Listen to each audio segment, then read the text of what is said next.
Hi, my name is Emily and this is Luna, and I am building this bus into my dream home on wheels. In this video, I'm going to take you through how I install my Renogy electrical system from Caravan RV Camping and how it is going to make my bus the most epic off-grid home. After living on the road in my van, I had a full Renogy electrical system that helped me stay off-grid, but with the bus, I'm going bigger and better, and that means bigger and better with my electrical system too. I'm very excited that I'm going to have 600 amp hours of lithium power, 800 watts of solar, a DC-to-DC and MPPT charger, as well as a secondary MPPT charger. So I will be able to survive off-grid and run really large appliances. I will take you through installing each of the components of my electrical system. It is honestly something that I'm very nervous to do by myself. So if I can do it, I'm sure you can do it too. So yes, we will be figuring this out together. I'm pretty confident that I know exactly how everything goes. But until I actually switch that power on at the end of the install, I am honestly going to be quite nervous. So yeah, let's see how we go. Wish me luck. The first part of my electrical install was putting up my solar panels. I did this a few months ago, so let's jump back in time. Today I'm installing my solar panels. I'm putting 800 watts of solar on the roof of my bus with 4 200-watt monocrystalline solar panels. Originally, I was planning on installing them onto roof racks, but I've decided I'm going to do it the exact same way as I did on my van, which is bolting the solar panels on, using solar panel brackets onto the roof. It is a bit of a hot day today though, and the roof is quite toasty. So let's see how we go. The plan is to install 3 of them today, and then the 4th one, which is going to go to the front of the roof after I've put my aircon up in a few weeks' time. So let's do it. I'm installing my solar panels by using these brackets which bolt onto the sides of the solar panels like this. I will bolt them in from the bottom, tighten them up from the top, and then they will get screwed in and bolted to the ceiling of the bus. So I'll go through, bolt all 4 solar panels up with the brackets, and then take them onto the roof and go from there.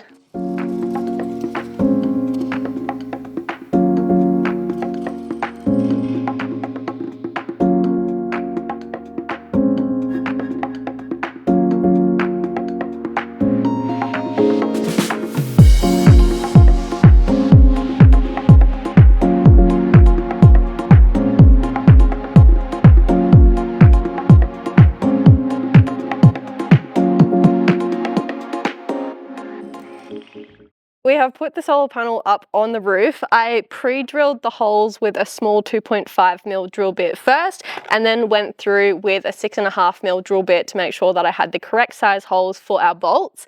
I have also put butyl tape on the roof to make sure that it has a nice watertight seal, and we'll also be sealing that with Sikaflex afterwards. So now we are up to installing and bolting in the solar panels. So these will simply just go through the holes into the bottom of the bus, and then my friend is going to help me to tighten them up from underneath. So we have bolted them all in, Sikaflexed all of the bolts, and the first panel is in.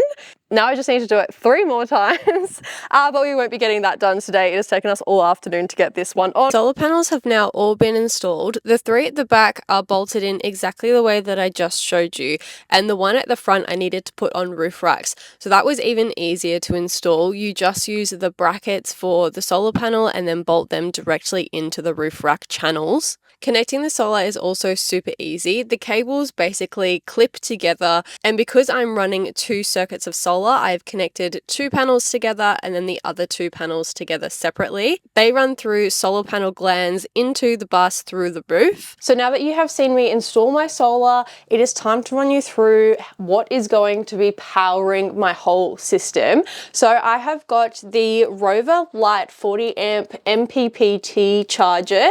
This is going to be running 400 watts of my solar. Having a separate charger from my DCDC MPPT charger allows for 2 solar circuits, which is perfect for variable light conditions. These are made specifically for lithium batteries, which I have gone for, and I will run you through my battery setup in a moment. The great thing about this is you can connect a Bluetooth module, which will go through to your one core so that you can monitor the performance of your solar.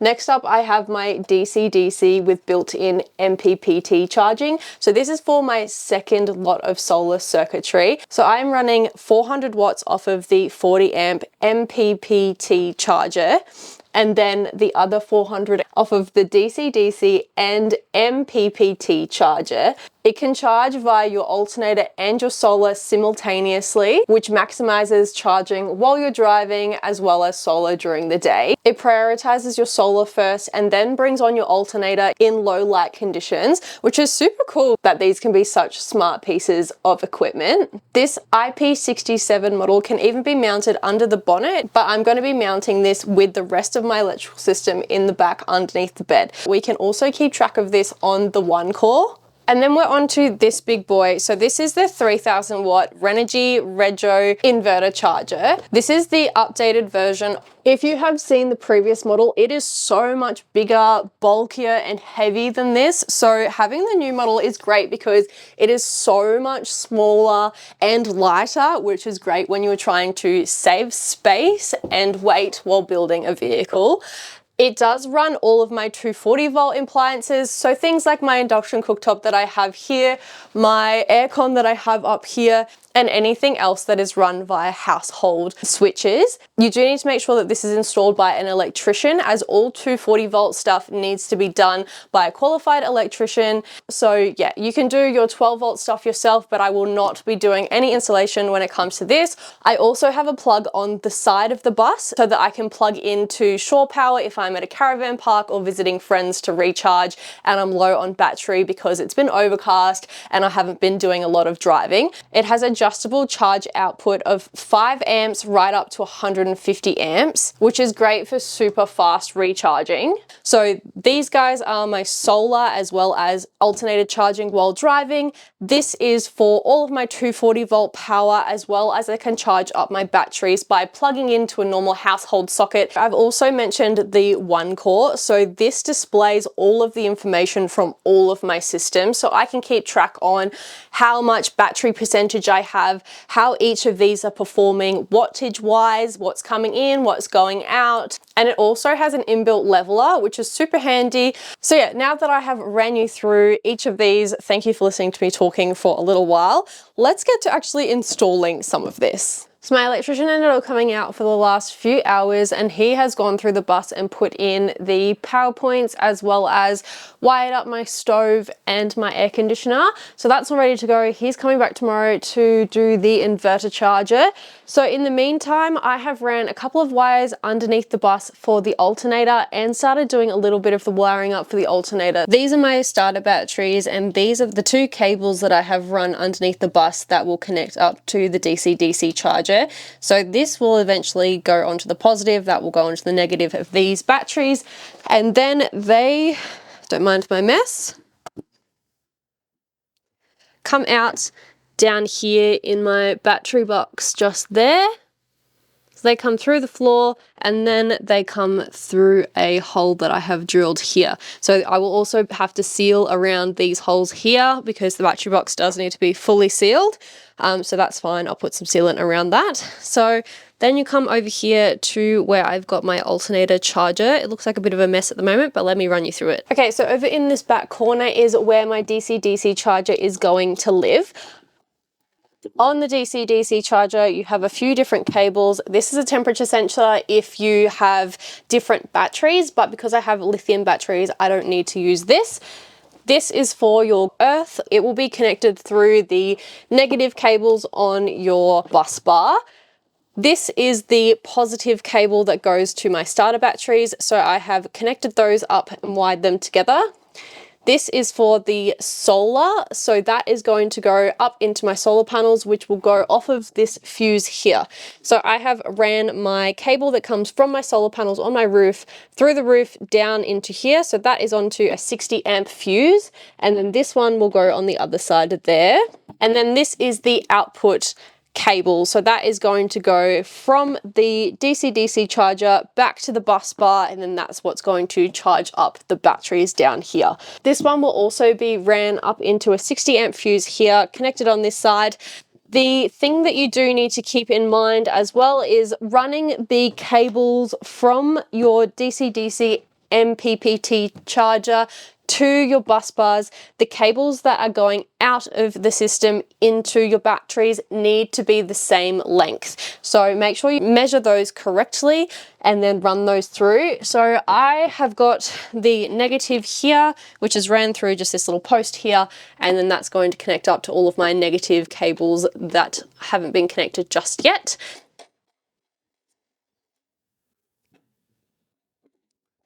Well, after connecting up this fuse, there are lights on here, so I guess that is promising news. All right, now that I know that the battery charger is in the right position, I can screw it into place.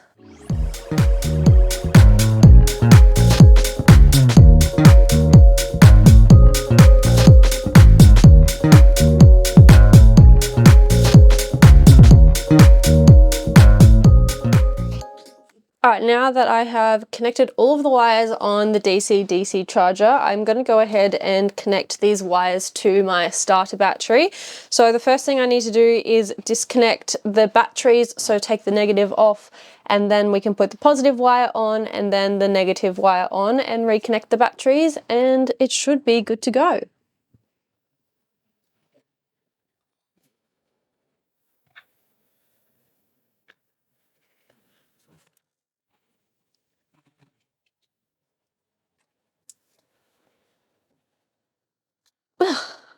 So I'm figuring all of this out literally as I go. Doing your electrical by yourself is obviously doable. As I said at the start of this video, if I can do it, you can do it too.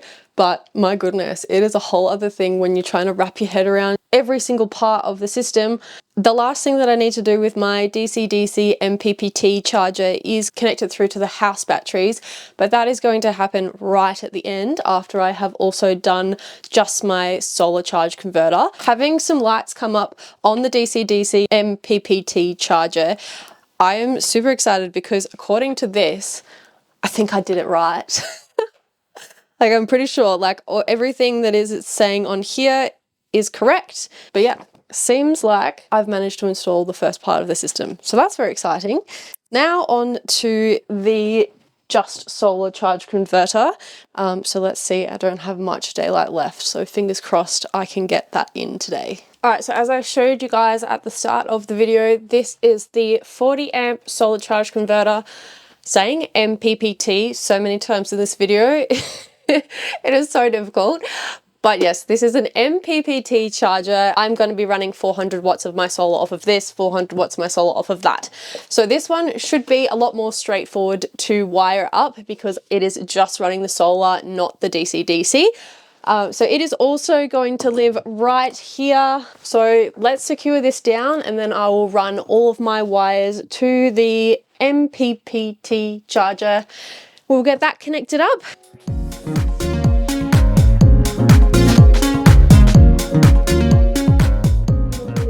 Okay, so coming through the wall, I have my two solar cables for my second lot of solar. I have the positive and the negative. The positive again is going to be ran through a 60 amp fuse, and then the negative is just going to go straight into the MPPT charger. So the easy thing about wiring up these ones is you just need bare wire, you don't need lugs. It makes it nice and simple. So we will get this fuse connected, then we'll strip these wires, plug them in, and then run the battery wires. So these are super easy to install now that I have my bare wires that are going to go to the battery and bare wires coming from my solar panels. So all you do is lift up this little flap here, grab yourself a screwdriver, unscrew the screws,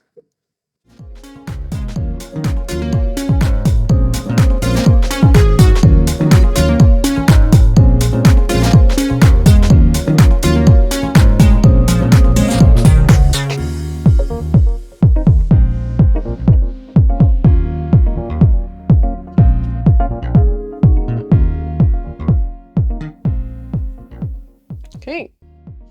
So then yeah, you essentially just push your bare wire into the hole.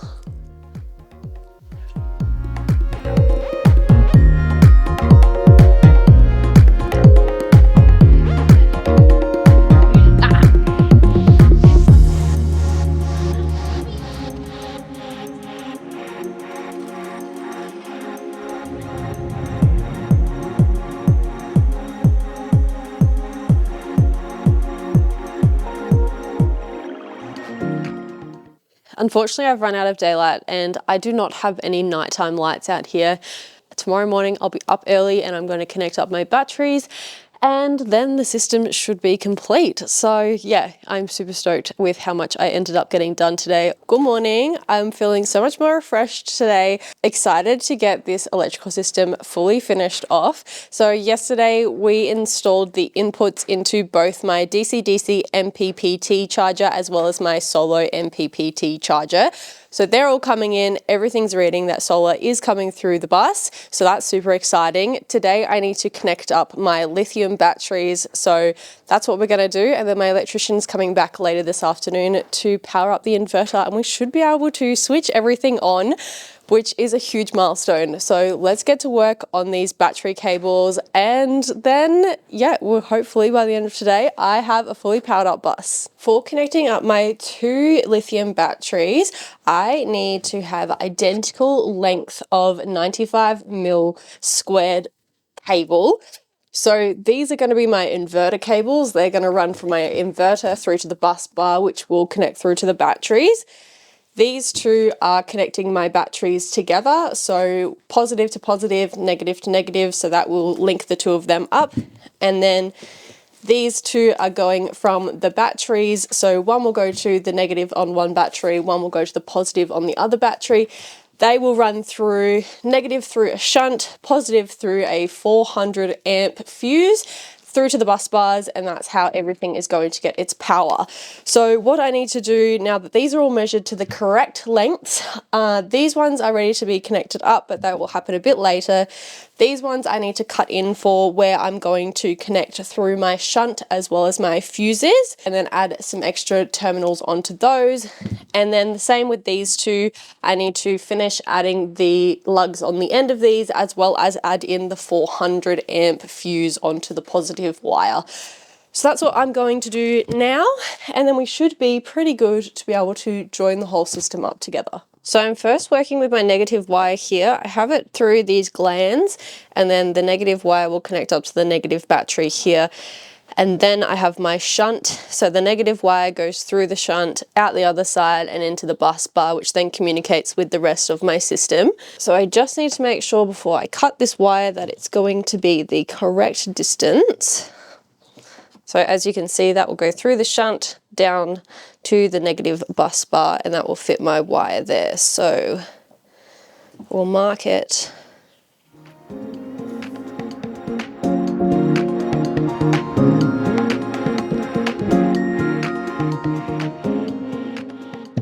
We'll have a terminal added to it there, that will go there.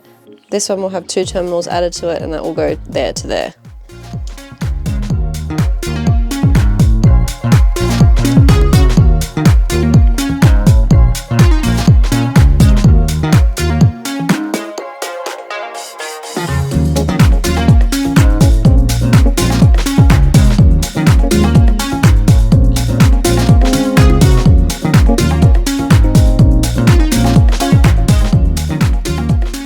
Repeat that a bunch of times. Okay, I have connected all of the lugs up onto the 95mm squared cable, so they're all ready to go. It's time to connect my batteries, and then yeah, the system should essentially be done. Besides the inverter, the electrician's coming later for the inverter. But what I need to do is connect positive to positive, negative to negative, and then these 2 cables to the system. So let's do that.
Okay, so the batteries are connected, so positive to positive, negative to negative, positive coming out of one battery, negative coming out of the other.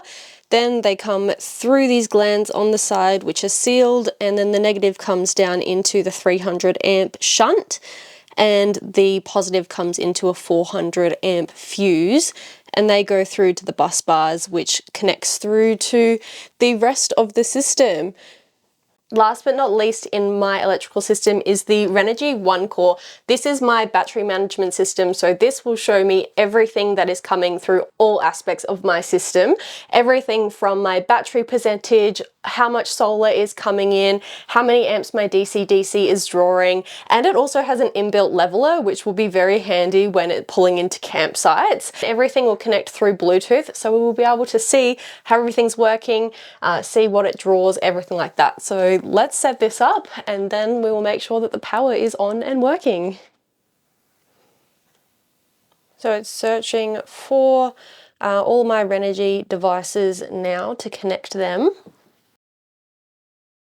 Alright, so now that everything's connected via Bluetooth, you can see the DC-DC charger here, the single MPPT charger here, and then the battery shunt. On the Renogy One Core, now that all of the devices are connected via Bluetooth, I can see that I'm currently at 100% battery. I can see the current coming in and what each of my devices are doing. Obviously, because I have not got anything on right now and I have a full battery, I don't have much current coming in. It is done. My electrical is finished. I'm so excited and so proud of myself for actually being able to get this done. My electrician has just left, so my inverter is working. So all of my power points, my aircon, my cooktop are all working, which is super exciting. I just need to wire in a few switches so that I can turn my lights on, but my max air fan is working above me, which is amazing. So tomorrow I will show you through the system finished. I just need to clean up a little bit of the sawdust and all that sort of stuff that is floating around at the moment. But yeah, it's almost done. I'm so happy to have such a big system in my bus. As I said, with this build, I'm going bigger and better. And I had a Renogy electrical system in my van and it did great. But with the bus, I have really leveled up. So that is super exciting. I'm someone that loves being off grid and living out in nature. That is why I've chosen to do this lifestyle for 4 years now and will be doing it for so many more. So having this system is going to keep me off grid for pretty much as long as I want. But let me quickly run you through one last time everything that I have in my Renogy electrical system. So at the back here, I have a 50 amp DC-DC with MPPT charger. This charges my batteries off of my alternator while I'm driving, as well as half of my solar. So 400 watts is going through that charger at the back. If we come forward, my 40 amp MPPT charger, which charges the other 400 watts of solar. The power coming through those two charges up my batteries. So I have two 300 amp hour lithium batteries, giving me 600 amp hours total. These can be connected either in parallel or series. That is totally up to you.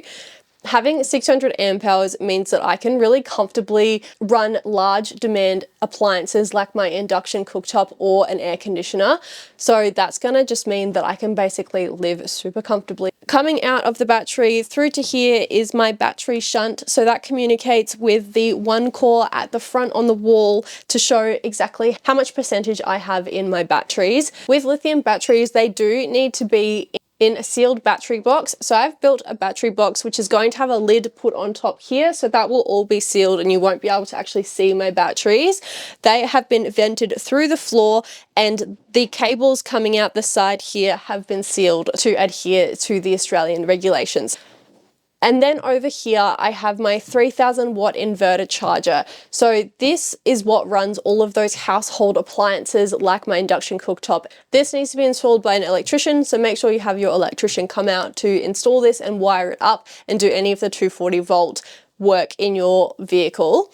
There is also a shore power inlet on the wall of the bus, so if I am ever running low on battery and I need to have a quick charge, or there is not enough sun and I'm not doing much driving, I can plug in at a caravan park wherever, and that will also charge through to my batteries here. And then on the roof, I have my 800 watts of solar, which keep my system charged while it is sunny out. So yeah, that is my full Renogy system. It is going to be so great to be able to survive off-grid pretty much for as long as what I want and have all of the luxuries that I need to live comfortably. In a couple of days, I'm heading off on a 3-week trial trip in the bus. I need to head back up to Queensland to shoot a few weddings, so that's a great opportunity for me to see how this system works while living on the road. I will be doing things like cooking on my induction cooktop. I'm heading up to Queensland, so it's probably going to be a bit warmer than down here, so being able to use my air conditioner is going to be great. So before I close off this video, I will show you how those high demand appliances work and what kind of amps they're drawing on my one core, so you can see how this system works and how I can monitor everything off of the one core battery management system. I've been living in my bus for the past week and I'm super impressed with how well my electrical system is going. It has been so good keeping track of everything on my one core here, and although it has been very rainy since getting back to the Sunshine Coast, between my solar and alternated driving, my battery is still at 100%, and that's been using my induction cooktop. A couple of times on the trip up, I used my aircon. I currently have my Max fan running. I've got some Sirocco fans, obviously lights, my fridge, that sort of stuff, and the whole system is keeping up amazingly. So yeah, I've got nothing but good things to say. I'm about to cook some food. So what I'm going to do is use my induction cooktop, and then I'll be able to show you how many amps that the induction cooktop draws while cooking and how that's all monitored on the one core here. We'll also be able to see how much battery percentage that using the induction cooktop to make a big meal uses. So yeah, let's get to cooking and then I'll show you how much this is drawing. To use my 240 volt appliances, all I need to do is press this button right here and that turns on my inverter. Everything will beep so that I know that it's all on, and then I can get to cooking. I have a switch down here on the side for my cooktop, and turn that on and it'll start heating. As soon as I turn that on, you can see the current has gone down. It has also just started raining, so I will be getting no solar right now, but that's a good idea of how much battery and current is actually coming out just using the induction cooktop. So yeah, down here you can see that I'm getting 32 watts into one of my solar chargers, 0 in the other, and then basically 111 amps is getting drawn at the moment. You can also see up the top here that if I was to be running my induction cooktop at this level, my batteries will last for 5 hours. So yeah, that's a really great way to be able to track how much power you are using while cooking. Alright, I have finished cooking, probably taken about 20 minutes. So let's see on the one core how much battery that used. It used 5% battery to cook this, so basically fluctuating between about 110 amps to 113 amps. That gives you a bit of an idea of how much power is used when cooking with an induction cooktop for roughly about 20 minutes. So yeah, with a big battery system like what I have, that really doesn't make too much of a difference in your system. I did also have my Max Air fan running while I was cooking and my lights, but they just draw probably like a couple of amps each. It's really not much when it comes to your 12 volt things. Over on the one core, I can see here that now that I am at 95% battery, I have no solar coming in. So with my fridge, lights and Max Air fan running, I still have about 68 hours worth of life in my batteries. That's without obviously going for a drive, running any other extra appliances. So yeah, it's a very solid system, but also something that I know I was super curious about when I was looking at builds, and I didn't include in my first build, but I really wanted to, was an air conditioner. So let me spin you around and we will see how much power my aircon uses while I'm showing you everything else. So up here I have my rooftop air conditioner. I have used it a couple of times while I have been traveling up to the Sunshine Coast, and it hasn't been drawing that much power, especially when I've been parking up during the day, having solar coming in and all that sort of thing. So let's turn it on and we will see how much power it draws. Alright, so that is on. I have it on the third highest fan speed and it's at 20 degrees Celsius. Over on the one core, we can see that it is drawing 62 amps and I can run this for about 9 hours without any other extra solar coming in. So obviously if I was parked out on a sunny day needing to run the aircon, it would be able to run for a bit longer. But that shows you essentially how much battery you need to be able to comfortably run an aircon off grid. After testing out the Renogy system for the past week, I am so impressed. It has done so well when it comes to running my big appliances like my induction cooktop and my aircon, as well as powering up my fridge, my lights, my fans, and everything like that. Also, I'm loving being able to monitor everything on my one core. This is such a great way to see how your system's going and gives you the peace of mind when you are using big appliances and it is rainy outside. It really helps me know that I can use my induction cooktop with no problems at all and I have plenty of battery left over. If you're interested in having an epic off-grid system like this, head on over to Caravan RV Camping. They have the Renogy 600 amp hour adventure bundle available on their website. Being able to live off-grid comfortably honestly is what made me fall in love with this lifestyle. Being able to park up in beautiful locations and have your whole home there and not have to worry about running out of power is absolutely amazing. I'm super excited to finish off the build and hit the road full time in spring, so make sure to follow along to see the adventures and how this system goes when we are traveling full time. And thanks so much for watching.